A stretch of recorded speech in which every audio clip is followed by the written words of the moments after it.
On a scorching sunny day in Karachi, Pakistan, I was traveling back from school accompanied by a friend. It was the last day before summer vacations, and we were very excited about the times to come. On our way back, we noticed someone was following us. We looked around and saw two young boys staring and smiling at us. Since catcalling is very common, we didn't think much of it, said our goodbyes, and went home. From the very next day, summer vacations started, and I thoroughly enjoyed summers that year. Went back to school in August and noticed my friend didn't come back. For a few days, I thought she's on extended vacations or maybe went out of town. Days and weeks passed by and she didn't come back to school. Out of concern and curiosity, I called her up.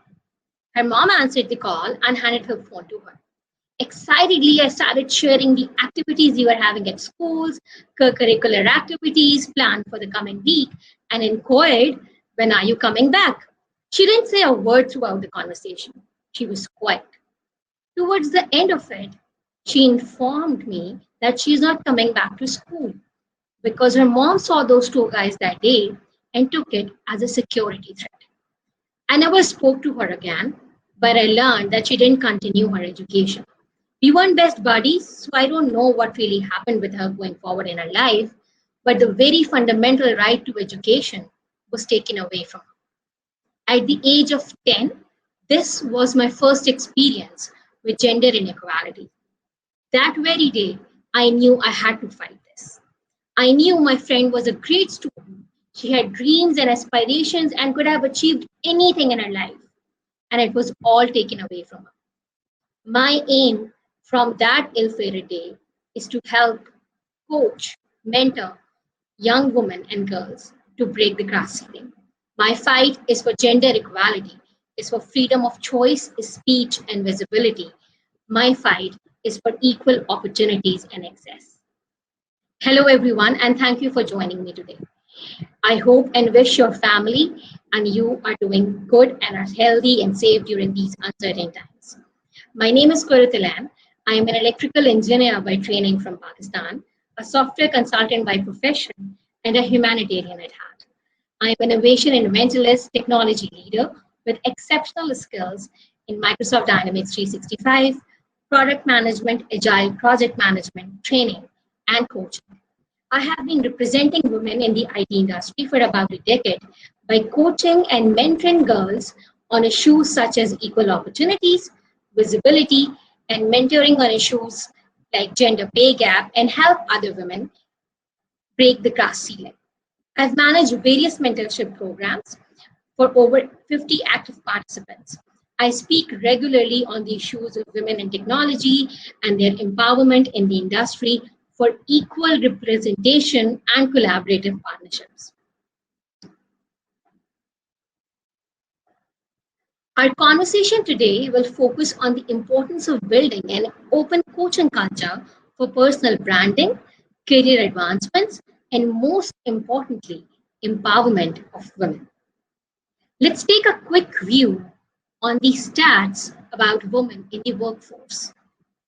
Globally, the percentage of women participating in the labor force is declining. What do you think are the reasons for this decline? Please share your thoughts in the chat. What do you think are the reasons for this decline of women in the workforce? Any idea?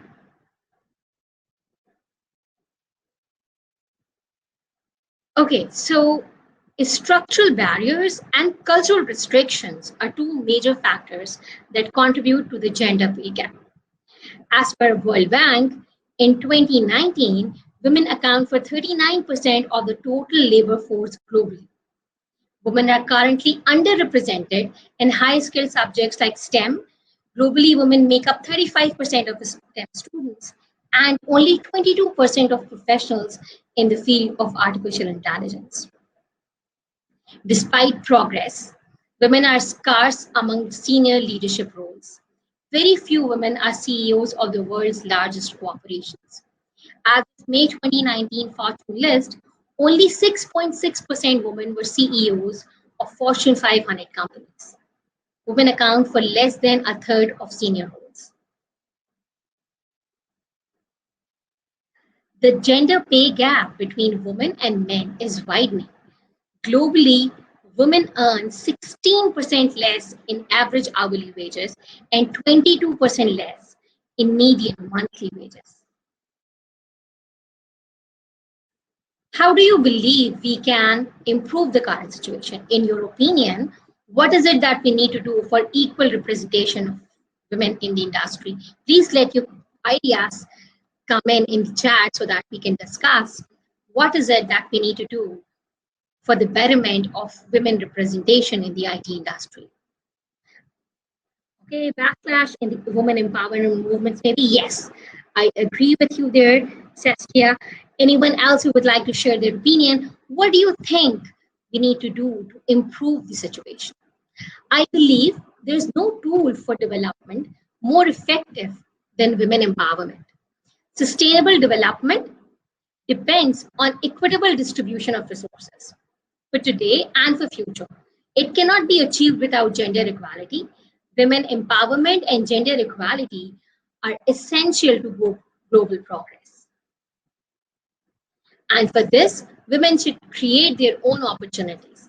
Yes, we should create our own opportunities with resilience and believing we are much more than someone's perception of us. And most of all, owning ourselves for who we are. I can see your opinions coming in. And yes, I agree. We need support from the family. We need attractive pay. Yes, income should be improved. Proactive mentoring. Yes, absolutely, Sharon. I agree with you over there. So, what is coaching? The empowerment and autonomy of women and the improvement of their political, social, economic, and health status is essential for the achievement of sustainable development. A very promising process that enables women to empower other women is coaching. And this is what I have adapted as my chief trait. The essence of coaching is to unlock a person's potential to maximize their performance. It builds awareness, empowers choice, and leads to change. Traditionally, we have seen that coaching has been associated with sports. Every top athlete has a coach. But in the last few years, coaching has been accepted in every sector for betterment. So, who do you think can coach? Who do you think is a potential coach who can bring about a change in others' life?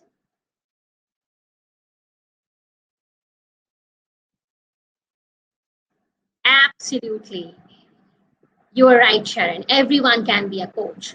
You don't have to be in a formal relationship with someone to coach them.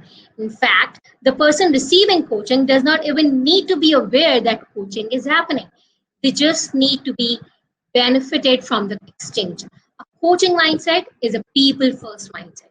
It's learning what really drives people, what they are good at, what they really love to do, and what they feel they have made the most impact.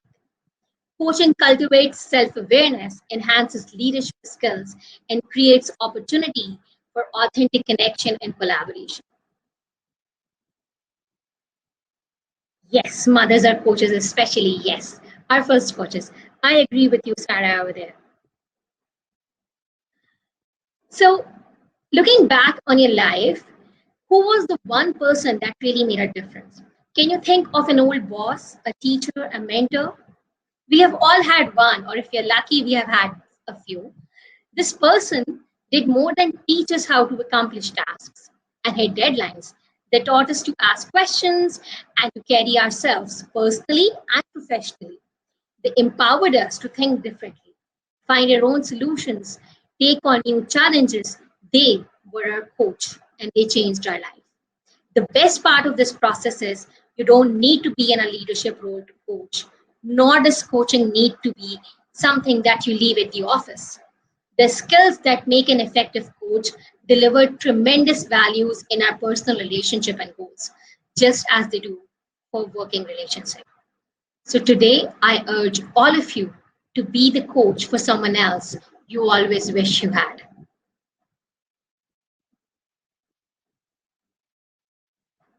Coaching is a way to effectively empower people, to find their own answers and encourage and support them to their path and to make life-giving and life-changing choices. As a method of personal and professional development, coaching has become increasingly important and valued in different areas of society. And many professionals have their personal coaches or become part of the coaching programs themselves. How many of the people who have joined me today are coaches or are maybe coaching at their workplaces to help others grow at their workplaces or maybe personally? Do we have any coaches in here?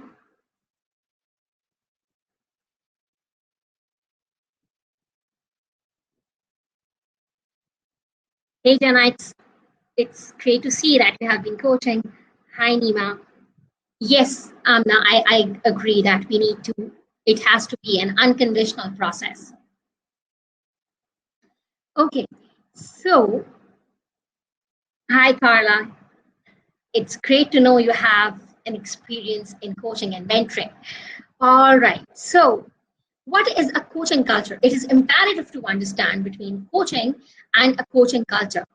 Coaching, as we have already discussed, it's a type of conversation that is very practical and a useful conversation style. Listening, curiosity, and open questioning skills shape some key conversations. This brings about new engagement, improved solutions, deeper reflection, and innovation. Coaching is a worldview that is driven by intention to be of service to others. Culture, in its broadest sense, is cultivated behavior. That is the totality of a person's learned, accumulated experience, which is socially transmitted. So, in a coaching culture, the quality of a space to think and reflect is improved. Many or most of the conversations use a coaching style, asking questions and deep listening, not telling. Coaching culture emphasizes continuous training, self improvement, analysis, and regular feedback.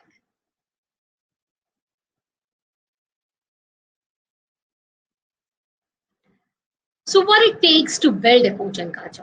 If, as a leader, your ambition is to build a coaching culture at your workplace, you will have to make coaching part of the process. Develop a sense of mutual ownership, better networking, more effective leadership, practices, and higher commitment, creating better results. Coaching is a way of being. We have to understand what it is and then just do it. So the key is to educate teams about what coaching is and then have them do it. Coach each other. As it is said, you can't be a runner without putting in weekly miles. Similarly, you can't have a coaching culture without a coaching routine. Dedicate one day every week for coaching to have a one-on-one session dedicated to personal development needs with your teams at work and also at your place with your personal relationships.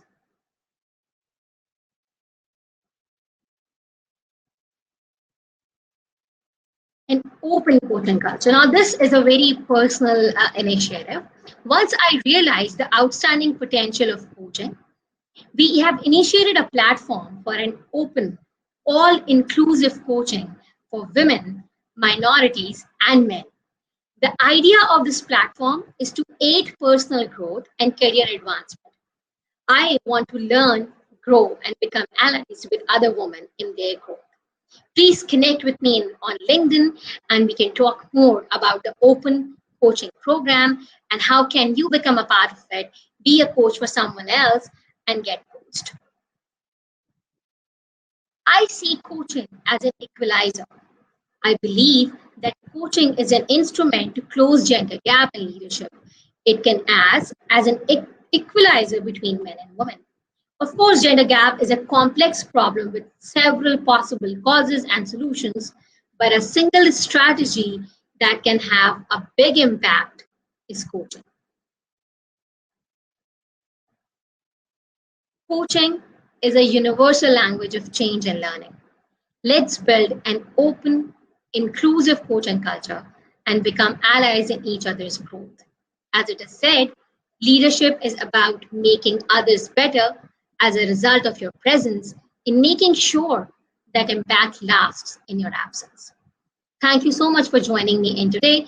Now I will be able to read your messages in chat and discuss. We have 5 more minutes and we can talk more about your questions. So please bringing in your questions, share your ideas about how you like the presentation and how would you like to coach others. What are your plans? How does it work for you? Okay, so I can see Irene. Thank you so much, Irene. Hi, Paula. Yes, so coaching versus mentor. Thank you so much, guys. Thank you. So I would be looking forward to connecting with all of you in future so that we can build an open coaching culture where I learn from you, you learn from me, and we all grow together as a team. Wishing you all well. Thank you so much. Thank you. Thank you, Nima. Thank you, Jana. Take care, guys. Wishing you safety, health, prosperity, and success. Thanks, Paula. Thanks, Carrie. Thank you, everyone who joined me today. Hoping to see you soon again. Thank you, Sharon. Thanks, Guide. I loved having you as an audience. I'm hoping that I'll be able to connect on a one-on-one basis with all of you. Thank you, guys. Take care.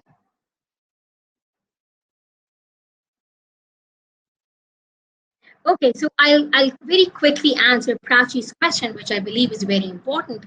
So Prachi, in order to ensure that women are systematically included in the top management, is to coach them, make them believe that they can take up the leadership roles.